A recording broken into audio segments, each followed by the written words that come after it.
some people be like, oh look, I've got so much edges, and I'm like, no love, your hair broke. Your hair is gonna be dry, crisp like a biscuit. Like, that's why you've got the illusion of edges there. Hi guys, welcome back to another video. It's been a little bit of a while and we're back today with another hair video. If you're new here, my name is Cherisse and I am very happy to have you here, and I hope you stick around. Click that subscribe button and enjoy today's video. Okay, so before I begin this video, guys, I just want to apologize for my voice. I am hoarse at the moment. I am recovering from a flu that I had, and it's just left me with this husky man's voice. I just wanted to make sure that I had a video to post today. I didn't want to miss an upload, so here we go. Okay, so today's video is going to be a hair video, and I specifically wanted to get into tips on preventing breakage of your hair because I did get a lot of questions in the comments in my other hair videos, and I have been watching, guys. I've been looking to see your comments, your suggestions, what you guys want from me, and this came up as one of the most asked questions when I looked through the topics. Okay, so let's get into it. So today I really want to start with one important point that is going to propel us in all the other points, and that is lots of moisture, guys. So 80% of hair breaks due to a lack of moisture and hydration. 80%, guys. So how do we go about attaining and maintaining the moisture levels in our hair to therefore prevent breakage? So first of all, water is your best friend. I personally call it the root of all moisture. Water is the base. Let's just put it that way. Water is the base. Without water, there's no moisture in your hair, guys, or without a water-based product. So starting off your moisture routine with damp hair is basically the key to how you will maintain moisture levels over a longer period of time. So we're talking longevity now. What allows the moisture levels in your hair to last for a longer period of time is how you then seal in the water that's in your hair. So to effectively seal in the water, we use the LOC method, people use the LCO methods. I personally use the LCO method because that works best for my hair. I would go in with a leave-in conditioner, usually something water-based. So I really like As I Am's leave-in conditioner. It's really lightweight. Absolutely love it. It doesn't make my hair feel like too clogged or heavy. And then I would follow up with a butter, my shea butter mix. So that would be sometimes contain shea butter or mango butter. That's how I would go about sealing in the moisture levels in my hair, and that's how you will have your hair staying moisturized for a longer period of time. Because if your goal is growth, you don't want to be dabbling in your hair very often. The more you touch up your hair, the more manipulation that is, the more chances are of breakage. So you really want to limit that, and the way that we can limit that is making sure that we moisturize our hair properly from the beginning, so therefore our hair can last longer in our styles without us having to re-moisturize too quickly. I'm gonna list my personal top moisturizing liquids for your hair. So this is if you want to substitute water for something else. You have things like rose water, aloe vera juice. Guys, you know me, I love my aloe. So aloe vera juice is a great substitution for your hair. Obviously, you know, try to find the most natural form or an organic form as well. Flaxseed gel, amazing again. Another very moisturizing product for your hair. And obviously the base of that is water along with flax seeds.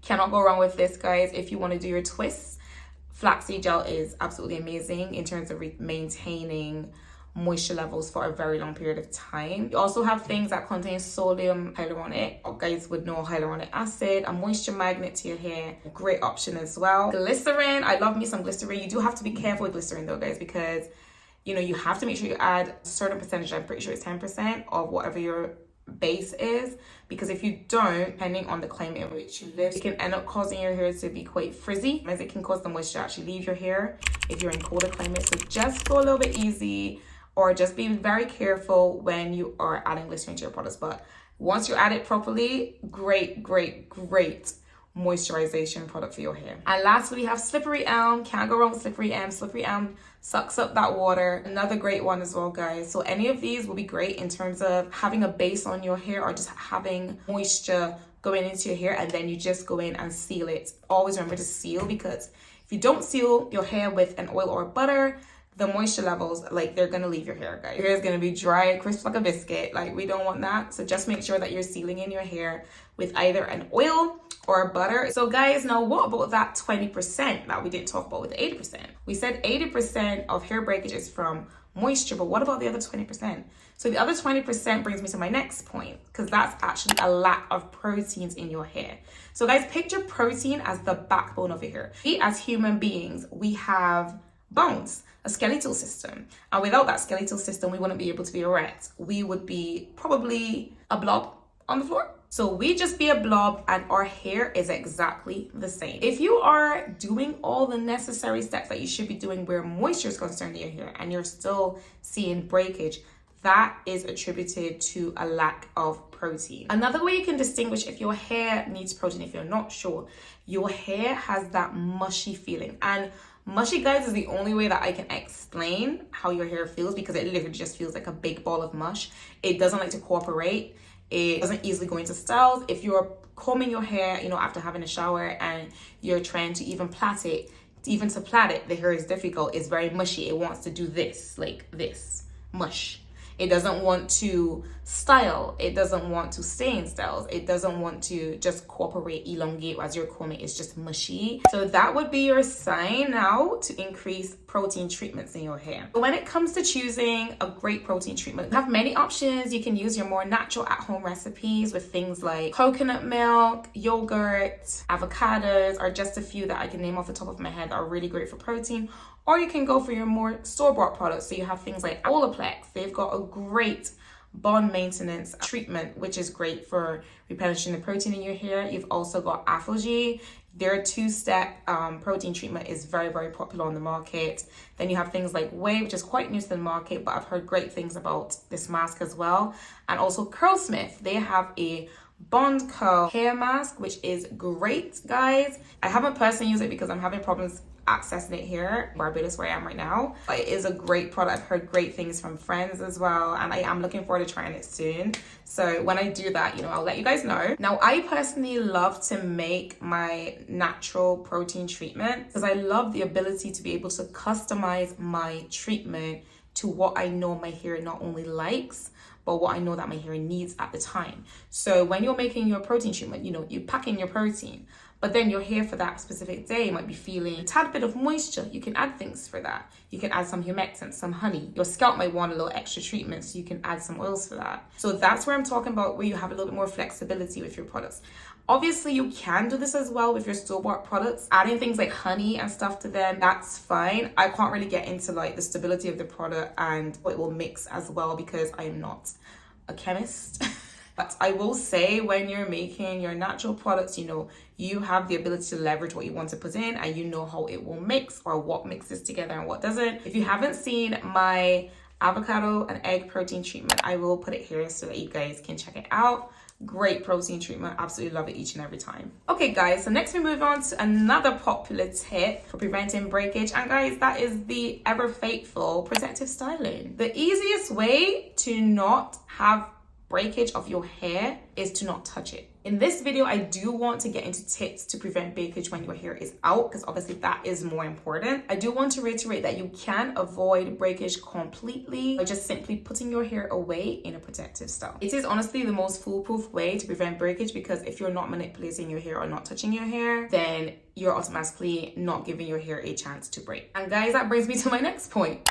Stop messing with your hair. Stop manipulating, touching, messing with your hair, period. Instead of washing your hair multiple times per week or even once a week, and obviously, guys, I will say that is dependent on hair health. So obviously scalp health, some people might have to wash their hair once a week, and also types of hair. So some people do have extremely oily hair and therefore have to wash their hair sometimes, multiple times per week, depending on how bad it is. Washing, deep conditioning, styling. Not that you are breaking off your hair by washing it or deep conditioning it, guys. I'm just saying that it increases the chances of you breaking it because you are manipulating it. And it's annoying because then it takes away all the good that you were doing with all those other steps, because obviously you're washing your hair, deep conditioning it, trying to get moisture in, and then the hair is breaking off because it's being manipulated. So, we're doing ourselves an injustice at the end of the day by just touching our hair a little bit too much. Now, I'm not saying to neglect your hair. I would moisturize as needed throughout the week. So sometimes I would moisturize every 4 days, depending on how my hair feels. You must listen to your hair.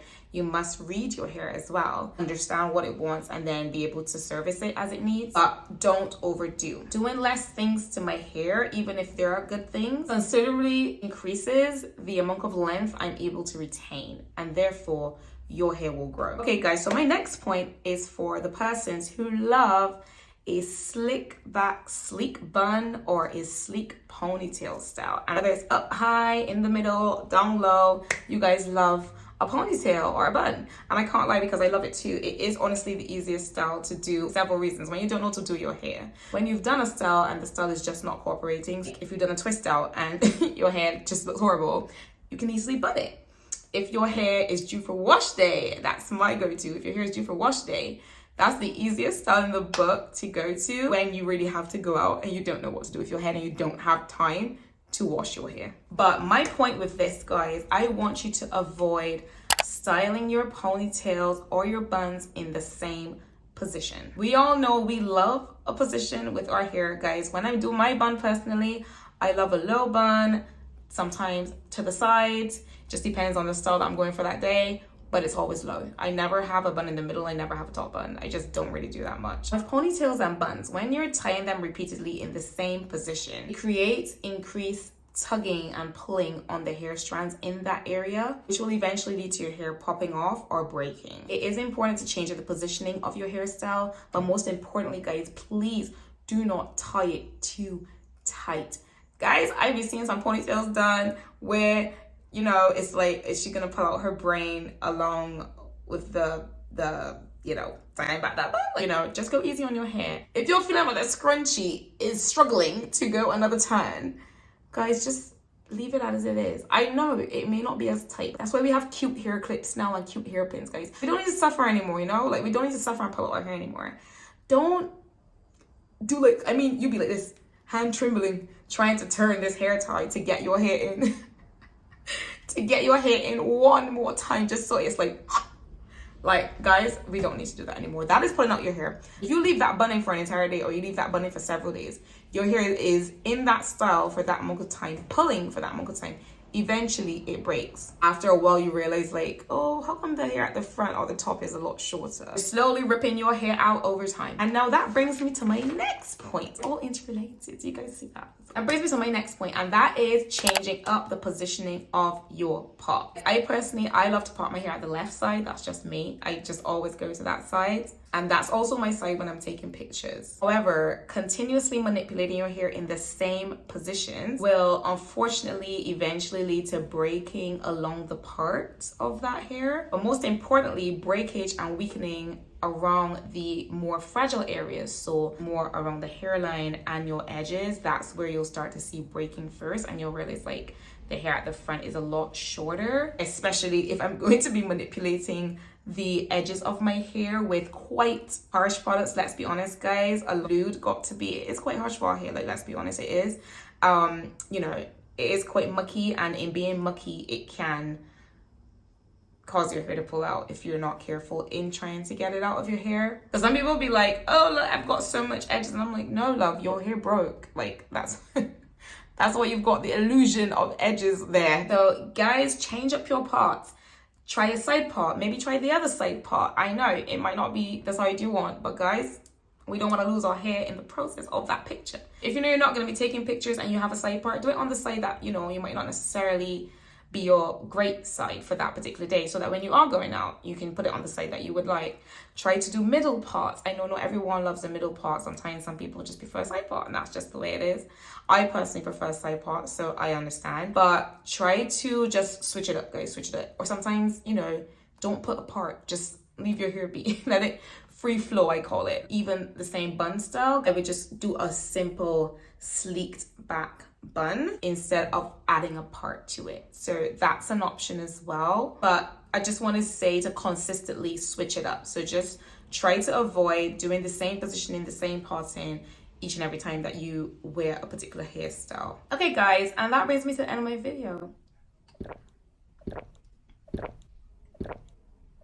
I hope you guys enjoyed it. I tried to keep it short and sweet, and I tried to put like the most important points that I could think of when it really comes to what causes our hair to break. You can talk about like deep conditioning and stuff like that. Like that is necessary. Like routine is necessary to grow your hair. But when it comes to specifically to breaking hair, conditioning is not going to start your hair from breaking. What's going to start your hair from breaking is you not touching up in your hair too much. Again, even when you're washing your hair, like finger detangling, overusing, you know, a hair tool maybe sometimes, like switching it up, trying to not use a hair tool all the time, even that is something that is very effective. I do have a video on like my top hair tools for hair growth, so you guys can check it out. I did talk about the best tools for hair growth and preventing hair breakage in that video. When it comes to like combing out your hair or brushing out your hair, I did put like my top brushes and combs in that video, so I'll just put it here so you guys can just check it out whenever you want.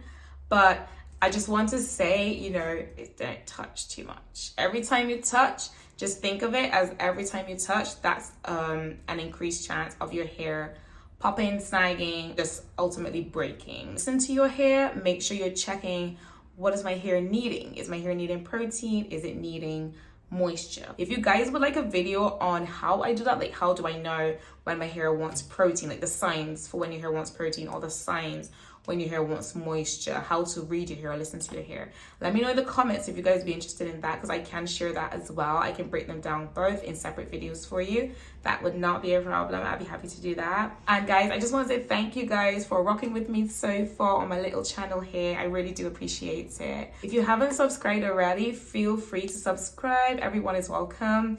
And leave a like if you did like and enjoy the video. And leave me a comment, guys, even if you're just saying hi. Like, I do enjoy reading you guys' comments. So yeah, guys, I look forward to seeing you all in the next one. And it's about to be summer, guys, so I hope you guys are enjoying yourself. Enjoy the lovely sunshine that you're probably having right now and it's coming your way. So lots of love, guys, and I'll see you in the next one. Bye.